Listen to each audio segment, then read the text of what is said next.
সাধারণ সর্দি কিন্তু কোনো গুরুতর রোগের লক্ষণ হতে পারে।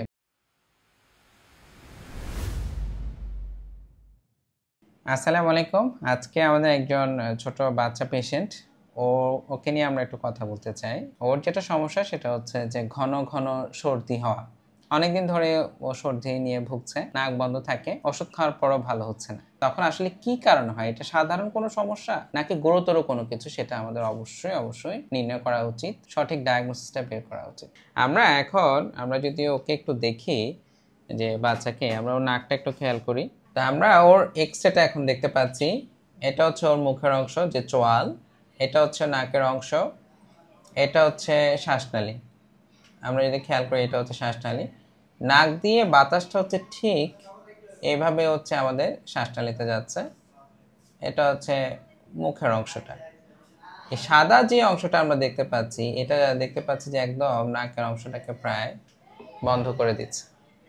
যখন এইরকম কোনো কিছু নাকের পিছনে এটা বড় হয়ে যায়, এটাকে আমরা মেডিকেলের ভাষায় বলি এডিনয়েড।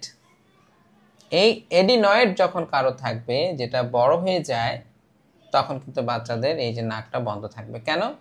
কারণ তার এই যে পথটা আছে, এটা একদম সংকীর্ণ হয়ে গিয়েছে, যেটাকে বলে যে ন্যারো হয়ে যাওয়া বা এয়ার কলাম আমরা বলি অনেক সময়। যেটা বন্ধ হয়ে যায়, যখন সরু হয়ে যায়, তখন বাতাসটা যেতে পারে না। তখনই কিন্তু বাচ্চাদের নাকে সর্দি হওয়া, নাক বন্ধ থাকা, হাঁ করে ঘুমানো। হাঁ করে কেন ঘুমাচ্ছে? কারণ নাক দিয়ে বাতাস যাচ্ছে না, এই জন্যে সে দেখা যায় যে অনেক সময় হাঁ করে ঘুমায়। এটার ফলে বাচ্চাদের দীর্ঘদিন ধরে যখন থাকে, তখন কিন্তু তার একটা বিরূপ প্রতিক্রিয়া বাচ্চাদের মধ্যে দেখা যায়।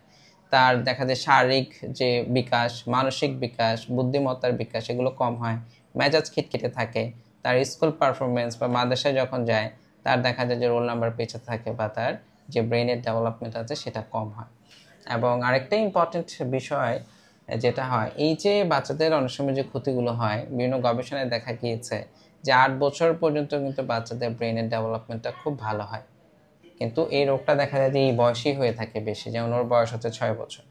এবং এই ডেভেলপমেন্টের সময় যদি কারো এই ধরনের ক্ষতি হয়, সেটা কিন্তু পার্মানেন্ট ইফেক্ট, লম্বা সময় ধরে এই যে ক্ষতিকর প্রভাবটা কিন্তু থাকতে পারে। এই জন্য আজই সতর্ক হন, সচেতন হন, রোগ সম্পর্কে জানুন এবং সঠিক চিকিৎসা নেওয়ার জন্য সচেতন হন। কেন সঠিক চিকিৎসা? কারণ সাধারণ সর্দি কিন্তু কোনো গুরুতর রোগের লক্ষণ হতে পারে বা ইঙ্গিত দিতে পারে, যেটা আমরা দেখতে পাচ্ছি যে এডিনয়েড।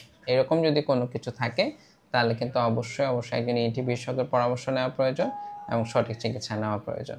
ধন্যবাদ। আসসালামু আলাইকুম ওয়া রাহমাতুল্লাহ।